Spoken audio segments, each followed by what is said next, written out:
Écoutez-le. En Iran, selon plusieurs sources, l'armée américaine se prépare à un possible conflit de plusieurs semaines avec dans son viseur des installations de l'État iranien et pas uniquement des infrastructures nucléaires.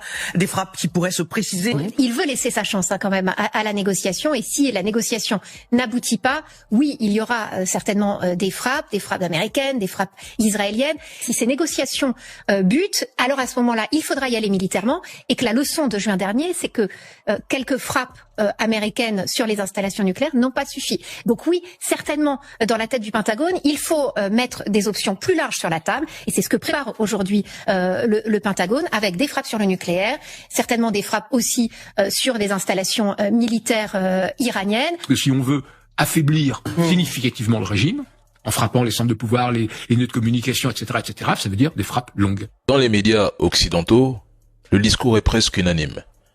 Il faut frapper l'Iran, mener une guerre longue, organiser une frappe de décapitation contre le régime, ou au minimum, se préparer à un affrontement majeur.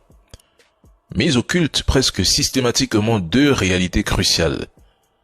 Les capacités de représailles iraniennes restent substantielles même après les dommages subis lors du conflit de 12 jours en 2025 contre l'entité des Américains, et l'Iran possède toujours le plus grand arsenal balistique du Moyen-Orient. Ils ont des missiles pouvant facilement atteindre Israël, les bases américaines au Moyen-Orient et une partie de l'Europe du Sud-Est. Ils ont des options asymétriques non négligeables.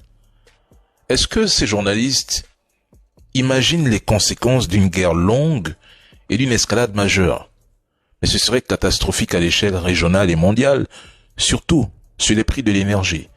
L'Iran peut perturber ou menacer de fermer le détroit d'Ormuz, par où transite quand même environ 20% du pétrole mondial et une part importante du GNL.